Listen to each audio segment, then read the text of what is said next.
Welcome to a new daily top Askreddit video. Today's topic. What is a unspoken, universal rule all males know? When you reach a certain age you must groan when either sitting or standing up even if there is absolutely no pain whatsoever. It's automatic. Lol, I'm a painter and started doing it in my early 30s. A customer once asked if I was alright. I laughed because I really didn't know what to say. The nod. Yes. Downwards if you're not that close, upwards if you are. Down means I acknowledge your presence non-threateningly and am moving on, good day. Up is either oh hey what's up to a friend or you need something from me / trying to tell me something, to a stranger. When leaving you must smack your pockets to make sure everything is there. Triple pat. Phone, keys, wallet. When there's a choice between urinals, use the one that minimizes the chances of neighboring another occupied urinal. I had an old man walk up to the urinal next to me, when all of the other urinals were available, and tell me don't worry, I won't piss on you. Before unleashing the most aggressive piss I've ever heard in my life. I still think about it sometimes. He was totally going to piss on you if you seemed interested. What about sharing a urinal? You never cross the streams. When you stand up to leave, make sure to do the pocket check. Phone, keys, wallet. A quick slap of the knees and say right, UK. Up here in Western Canada it's whelp. Don't forget.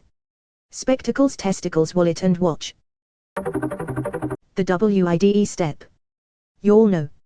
My lady cracks up when I'm walking ahead and give the old wide step and mid-step shake. The only way to cure a bad case of NSTL. It's like pulling a fruit roll-up off of the plastic.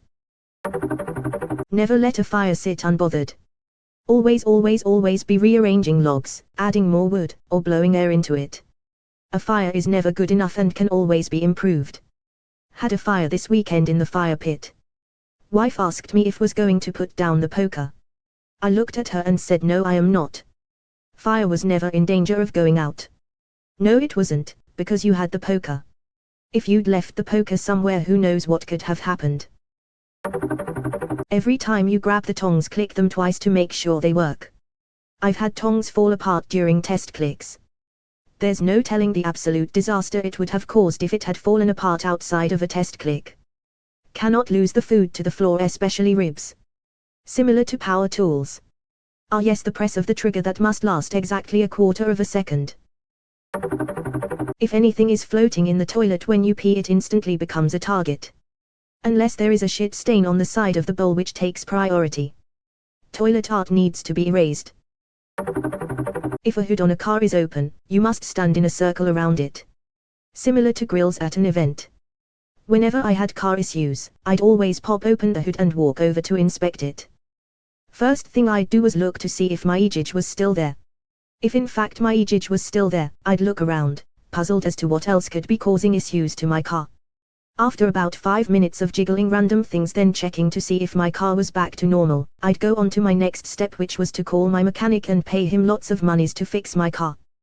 But never before first opening up my hood to inspect it for any missing engines. No, dude. After you jiggle each thing, you have to try to start it again. 'Cause you never know, and before you call that mechanic have your buds come over and jiggle shit too. One of you will eventually jiggle it back into start mode. Never underestimate the power of a good jiggle. We must feel the pain of our fellow men who we see being hit in the balls. Once in the dorms, someone told us a balls getting whacked story and all the guys clenched up and went "Ah." A girl said that's so funny the way guys do that. Another time a guy asked I wonder what hurts more, when a girl gets bad cramps or when a guy gets whacked in the nuts. The girl said you have no idea how much it hurts. And guys replied well, you have no idea how much it hurts. Not saying this as a this gender has it worse thing or suck it up, cramps can't be bad or whatever, but there's no way monthly period cramps compare to being struck in the testicles, at least for the vast majority of girls.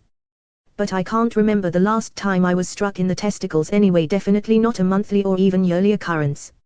For those Redditors that take everything as a gender battle, I'd bet childbirth is considerably more painful than both. Edit, I agree that this is very relative / subjective and depends on the situation. You must stand by your bro while he's grilling, and make comments about the level of awesome it's going to be. Splendiferous grill lines, my man. Most bodacious cha, my dude. I did this Sunday night. Literally for an hour and a half nothing but damn that smells good and this shit's gonna be fire. It was pretty good. I ate one plate. Dude, you're supposed to eat the food. If a friend buys you a drink you don't pay it back, you just buy the next round. Likewise, if a bartender is being a bro, you tip well. Damn well. Free drinks should never be free. You were going to pay anyway, do so still. Insist, even. Tip the value of, or close to the value of the drink if you get a free drink. That's more than acceptable. Anytime you use a stud finder, you must first use it on yourself and say found one. Just checking to make sure it works is also acceptable. My husband has brackets in his back from surgery. Ran his stud finder down his back as a joke. It went off to both our surprise. My husband is a stud. Anytime you're strapped down a load you must slap it and say that ain't going nowhere. Trust me, just do it. Same with clapping the tongs together a few times before using them on the grill. And you must squeeze the drill trigger at least twice after putting on a new battery. Otherwise the dad gods will cause your project to fail. You must let out a sigh of satisfaction when sitting down on a lawn chair. And there must be someone near to ask you to do something the moment you are done with your sigh. FFS, are you looking through my windows? You cannot call shotgun in a friend's car if he has his girlfriend/wife in the group. Gee, my husband's friend and I are so competitive with this, he shoves me into the sides of other cars to slow me down. That's hopefully the sign of you two also being good friends and it's a game. Or you're married to Turk or JD. When watching TV /hanging by the fire / etc. With the guys, if you get up to get a beer, always consult the room if anyone else requires a beverage before leaving. Beer me. Edit, thank you fellow Office fans. Beer me the CD. One shall slap the bag of soil in the garden center when passing by. I pretty much do this to any bagged product. Dog food, landscaping rock, no bagged product is safe. Sometimes I get mixed up when I do this and accidentally say that ain't going nowhere. You can shake and you can dance, but the last drops always end up in your pants. You can take a minute to milk her, but then you risk someone walking in and you becoming the guy rubbing it out at the urinal. If you with your homie and his crush rolls up, you aren't the funny one. Most dudes either don't care about this one or just don't know it. Needs more recognition.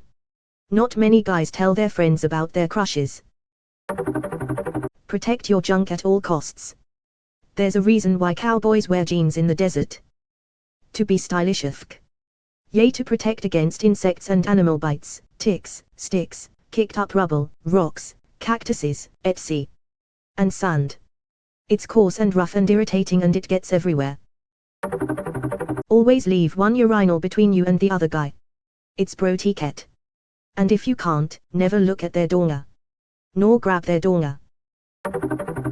A stud detector will not work if you don't first point it at yourself to find the biggest stud around. Borrow a car, bring it back with more gas than you started with. I know some guys that don't know this rule.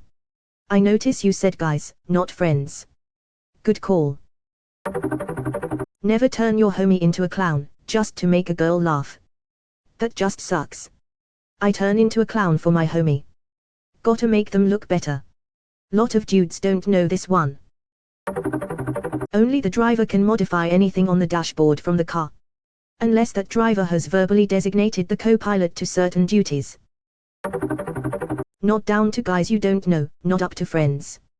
One time I was sleep deprived and grocery shopping, eyes randomly locked with some dude I didn't know as I was scanning for open registers. He was just hanging out in line, and for some reason my brain wires got crossed and we guy nodded, but I accidentally nodded up instead of down, and I looked away but he did a double take. It was a disaster.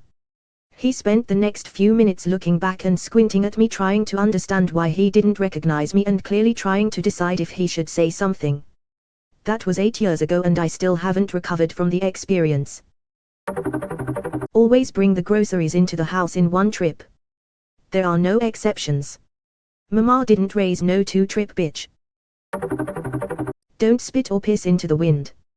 Don't pull the mask off the old Lone Ranger, and you don't mess around with Jim. Don't point out the flaws on someone else's car. Yes, I'm totally goddamn aware my 52-year-old project car needs a paint job. This goes for everything: car, house, whatever. I don't need you to point out that it could be better / different. Roast your bro when he's happy, comfort him when he looks depressed. The book How to Write Funny says that the purpose of humor is to comfort the afflicted and afflict the comfortable. If a woman you don't know approaches you and acts like an old friend, play along. When I was 20, I was getting off the tube in London and got a really eerie sense about a guy. I was certain he was following me, but we were both exiting the station, so maybe I was being paranoid.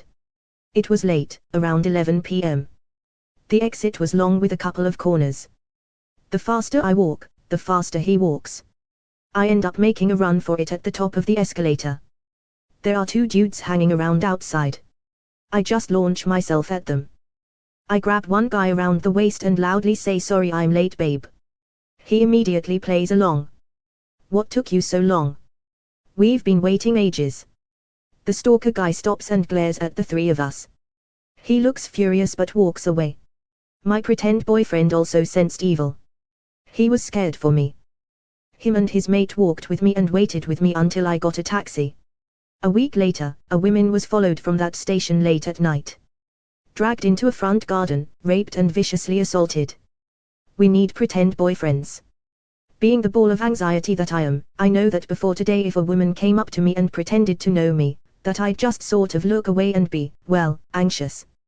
But now I know that if it ever happens, this is why. Thank you for sharing your experience. And know where your wallet / phone is and walk with her to the police or somewhere with security like a bank instead of letting her lead. Thievery happens, but you should try to help people still. This is what I was thinking. I guess the times have changed quite a bit because my mind didn't immediately go to, this woman needs help. I immediately defaulted to, why is this woman approaching me, and what's her angle?